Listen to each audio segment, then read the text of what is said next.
Forget my scripted and rehearsed enthusiasm, but this is the biggest inflow of content in any half episode ever! Look at all these updates!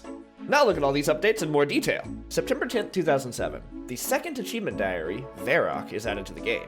Now, in addition to the gloves from the Karamja diary, players can acquire and upgrade a set of chest armor. On the same day, herb lore is overhauled, removing the unidentified factor from potions and herbs, replacing identifying with cleaning. September 18th, the ZMI altar is released. South of Ardoyan, the Zamarakian Magical Institute found the Orania altar. Players can use it to get boosted runecrafting XP rates if they're able to get past the Zamarakian Zealot's Guardian. However, it's not a normal altar. Instead, it's one that makes all different kinds of runes at once. October 16th, Loot Share, a system designed to, share loot, is introduced to the clan chat systems. While fighting monsters, players can group up and turn on Loot Share, and drops will be distributed evenly between all players. November 5th, Jagex introduces the assist system. Players can right-click on other players, then click Request Assist to ask that player to borrow their stats. A number of skills can be borrowed in this way, allowing players without certain level requirements to get help from higher level players. For instance, if you don't have 50 crafting, but your friend does, you can request their assistance to make a ruby amulet. The assisting player gets all the experience instead of you in return for helping. November 20th, a massive change to the duel arena is introduced.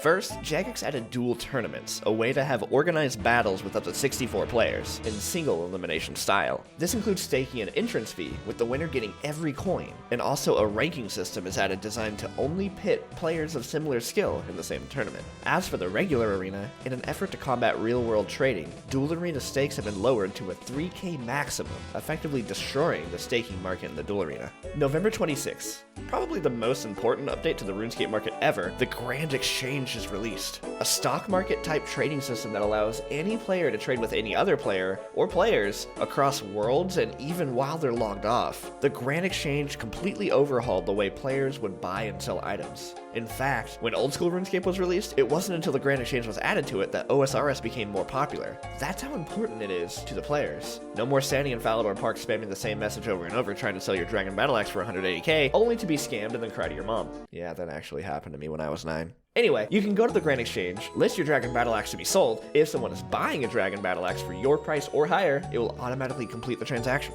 Along with this, the Grand Exchange included market pricing. This means that items have an inherent value, dictated entirely by the players. What are people buying Abyssal Whips for? Well, that's what the market price will tell you. This is extended to the normal trade menu as well, so you know exactly what you're getting in return for your hard-earned money. November 30th, the Falador Party Room takes advantage of the new market pricing system. Depending on certain values being dropped, bankers all over RuneScape will advertise the drop party to make sure everyone is included. December 10th.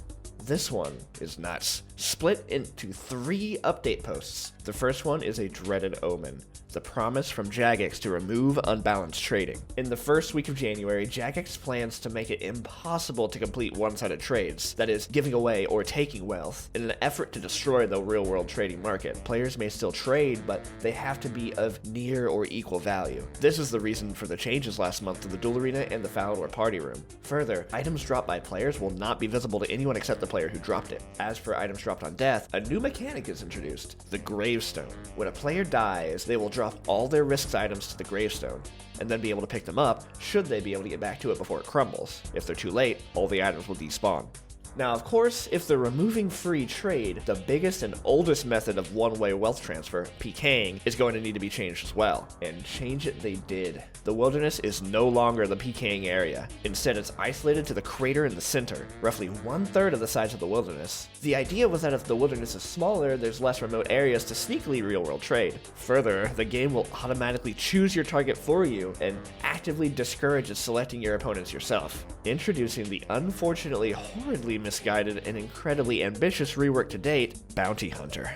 Now we can go on and on about why this was bad for the game, but this isn't a video essay, it's a half episode. Well, what about multi-combat or clan fighting? Well, they released Clan Wars also. Huge groups of players can now brawl in a massive arena. Well, we know what happened to 1/3 of the wilderness, but since there's no PKing, doesn't that make the other 2/3 safe? Nope. The rest of the wilderness is flooded with an all-new terrifying type of monster. The spirits of the warriors fighting for their gods when Zamorak destroyed Ferenthri have awoken, and they are angry. They roam the wilderness hunting for players, freezing them, teleblocking them, eating. They're meant to directly emulate the dangers of running into PKers. The last one is the removal of the teleblock spell, replacing it with the Bounty Hunter teleport spell, and introduction of the duel arena to free players. January 2nd, 2008. The first update of a new era, the promised removal of free trade. Almost everything went exactly as they said it would, but they also introduced a slight leniency, with the limit being up to 30k of unbalanced trading based on the amount of quest points the traders have. January 15th. RuneScape's first new combat skill, Summoning, is added to the game. Players can defeat monsters for summoning charms, then use them along with pouches and shards bought from summoning vendors to create their own spirit creature summoning pouches. These creatures are vast in versatility, from healing you or fighting with you to boosting your gathering stats or carrying your items. This would be the first time that a player can get above 126 combat, with summoning allowing combat levels to go up to 138. Also, along with the chaos tunnels that were explored for a minute in the last episode during the hunt for Surok, the game interface has updated once again. The iconic status orbs have been placed onto the minimap, and the logout button is moved away from the interface. This meant the retirement of Atlas and Meridian, the two holding the minimap through the entirety of RuneScape 2. January 22nd. Grinwalls and Payas have been spotted in Isavdar. Players can hunt these critters down with box traps, baiting Payas with papaya and Grinwalls with papaya meat. Grinwalls will give unique spines that are used to make arrow shafts. Pretty useless, but I'm sure Jagex will change that later. February 5th, another music and sound overhaul, which I've already started using since the Catapult Construction quest last episode. February 19th, Vine Sweeper is introduced. Tool Leprechauns will now teleport any willing player to Winkin's farm to help find where his crops are planted. It's literally Minesweeper with the addition of rabbits that will eat the crops if you don't shoo them away with auger roots. March 4th. Loot Share is amended with a new function called Coin Share. Certain rare drops, instead of being assigned to a single player in your Loot Share group, can now have the option of being immediately sold on the Grand Exchange, and the value be split amongst players in the group. March 5th! Fun Orb! Remember Fun Orb? I remember Fun Orb. Fun Orb was not RuneScape. It was a website that members could go and play some games. March 11th. The Stronghold of Player Safety is added just near Edgeville, a new supplement to the Stronghold of Security in the nearby Barbarian Village. We'll check this one out in more detail later. March 31st. Gnome Copters. What? Oh, it was an advertisement for membership the free-to-play players can subject themselves to, and it was removed the next year. Alright, next. April 9th. A new minigame, the Fist of Guthix, is introduced. A one-on-one tactical hunter versus hunter minigame has one player gather from a mysterious power source called the Fist of Guthix, while the hunter tries to kill them. Players take turns being the gatherer and then being the hunter, and the one who gathers the most power wins. Tokens are awarded based on points gathered and can be traded for unique rewards. And finally, April 15th, a small treasure trail update adding more steps and more rewards to the medium and hard pool. Golly gee, that was a ton! Whew! As for how these updates affect the series, a bunch of these were either removed from the game or restricted for Ironman, but we'll do all we can. First, we have to upgrade to the new UI. Here's the 2006 UI, and here's the 2008 UI. I'm quite proud of this. It took me a couple hours, but I think it looks pretty close to how it looked back then. Let's dive into the Varrock Achievement Diary. Just like Karamja, it looks like we've already done a big chunk of them. We have 9 easy, 11 medium, and 13 hard tasks to do. Naturally, we'll start with the easies. Have Thessalia show us what we can wear. Wow, there's a ton of options here. But why mess with perfection? Jump over the fence south of Varrock. Talk to Haig Halen after obtaining 50 kudos. Have Elsie tell us a story. Oh, she wants some tea. We get some for her, and she tells us the story of a young man she calls Dissy, who painted Ceridome and Pones on the Temple of Zamorak. Apparently, he ended up being famous. Buy a copy of the Varrock Herald. Oh hey, Aubrey is 21 years old today, and has been for 40 years. Free tours of the wilderness. Must wear party hat. Feed a stray dog some bones. Chop this dead tree. That sound freaked me out. I do not have alchemical onyx yet. I'm just gonna let Billy Corrigan disappear. That's better. Move our house. And finally, make and fire a pot in Barbarian Village. All done with the easies, now for the mediums. Teleport to this fairy ring. Use the shortcut to the Grand Exchange. Oh yeah, this exists now. Useless to us. Pickpocket a palace guard. Pick a fruit from the white tree. Select the color of a new kitten. Hell rats are too hot for the rat pole. Okay, fine. Fill up the rat pole.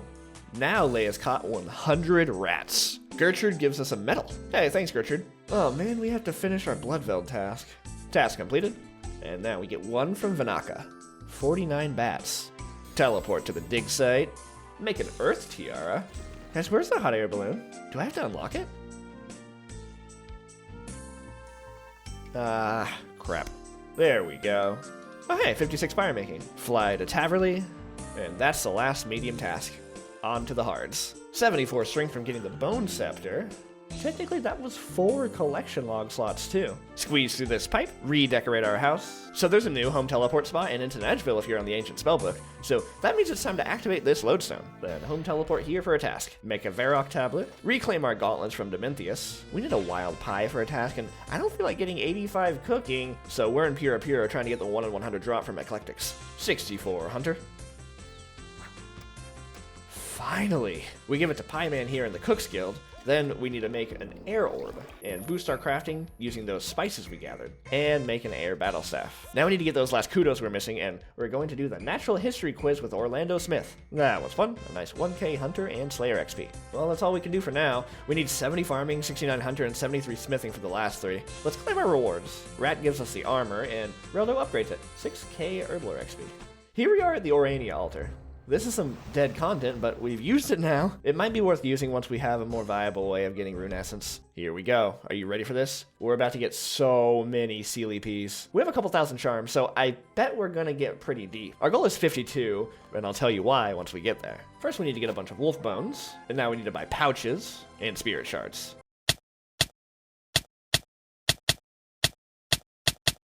Level 2 summoning. I'm sure some of you are wondering why we didn't do Wolf Whistle. Wolf Whistle was actually reworked in 2012, making it an optional quest to start summoning. We're not doing it until 2012. Level 3 and 4. Next, we need 266 raw chicken. Also, while we're at it, for those of you who don't know or don't remember, summoning is trained by using pouches and shards, charms which drop from monsters, and a variable ingredient like raw chicken or wolf bones. You take all that to this obelisk, and you make them, giving big chunks of XP. The higher level summoning you have, the more types of and stronger spiritual creatures you can summon. Trip number 1 of Dreadfowl puts us at level 5.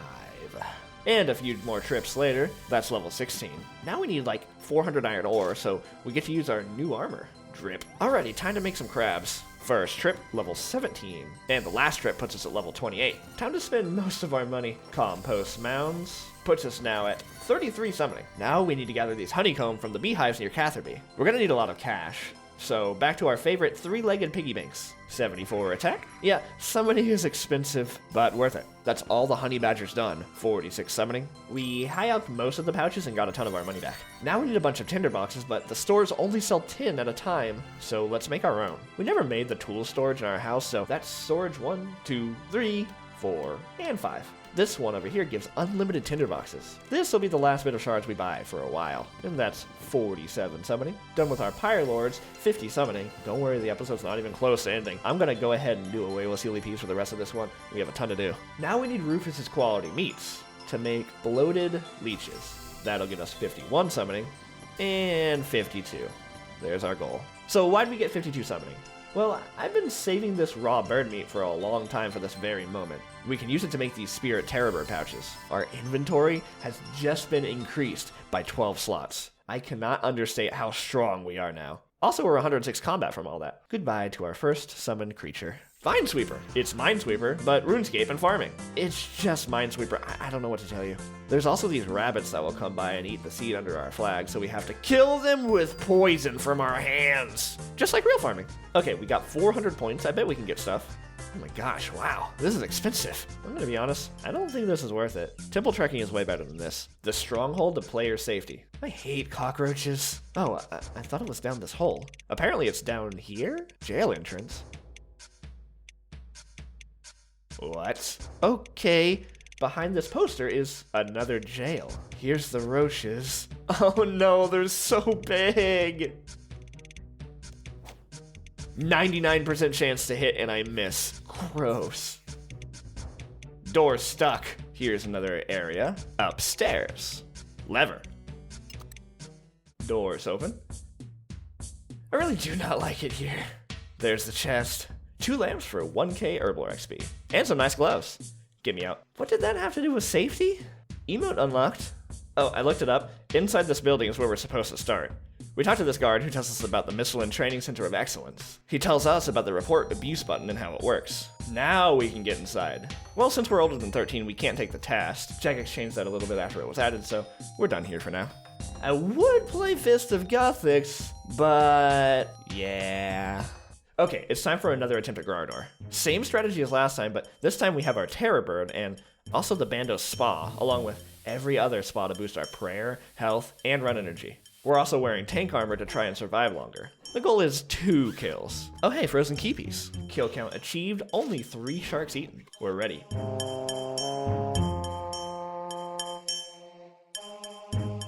1 kill down. We definitely have enough to do 2.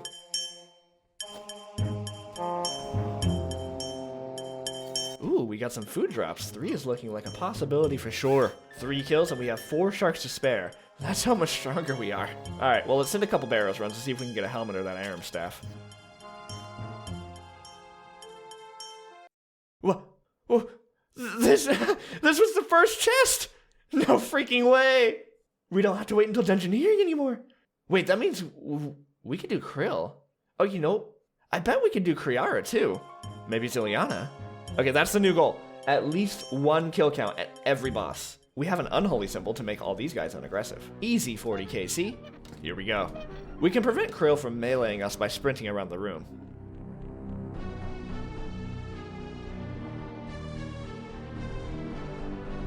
Wow, we barely used any food there. Let's see how many kills we can get. 2 kills, easy. 3rd one down. 4. 5 down. I bet we can do 1 more. Easy 6 kill trip. Let's try Armadillo. We need to get protection first, so the best thing I could think of was the Armadillo pendant from the Temple of Ikov. Getting to the Armadillo section required a grapple, so I made sure to bring one, but it's no longer required. Now, this weird thing happens.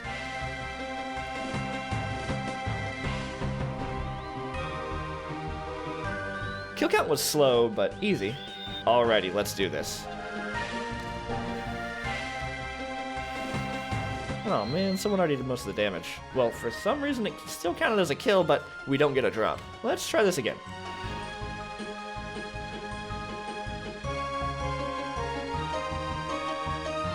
Jeez, these guys slap hard. Okay, not bad, but I don't think we can get another kill.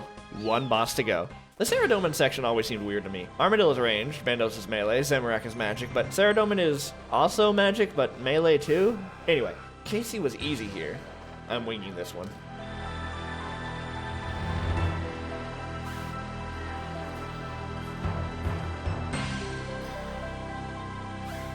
The kiting method seems to be working.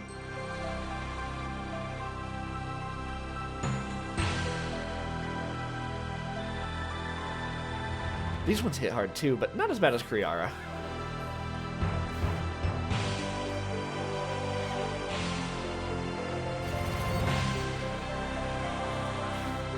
One kill, going for 2.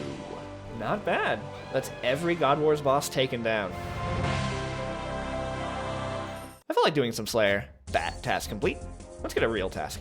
Oh, neat. Warp Terrorbirds. 64 Slayer, level 80 hit points. Task complete. In the middle of this task, I realized that I hadn't looked at what skills we need for the next episode. We need 66 crafting, 69 smithing, and 63 thieving. Let's start with crafting in the new Shiloh Village gem mine. There's all the gems. That's all of them cut. Exact number for 66 crafting. Now the smithing. This one's going to take forever. 750 rune ores and illuminate all mined. The hard part's done. Now it's time to smelt them all. This is going to take forever. Bars all smelted. Now we got to make them into rune plate bodies. This is good, and that's nice smithing. A good 420k cash from it too. Now this also means that we can boost up to 73 smithing to make the Addy medium help. Wow, first try. Wait, what? It was the wrong anvil. I don't want to talk about it. Okay, here we go. First try again? We did it! Let's go do a round of Pyramid Plunder to get that thieving level now. Easy peasy, 63 thieving. The last thing I think I really want to do this episode is get the Lumberjack outfit. I had no idea that when I got the couple pieces before, they were actually already an XP boosting outfit. I really thought they got that effect much later in the game. How long have I been here? It's genuinely been 2 hours, almost 2.5 hours, and I've just gotten the first piece. Man. Okay, well, that was another hour, but we finally got it. Was it worth the time? Probably not, but look how good we look. Thanks for watching. Subscribe for less lumberjack outfit gathering, and I'll see you in the next one when we find a way to actually take down a Firewatch.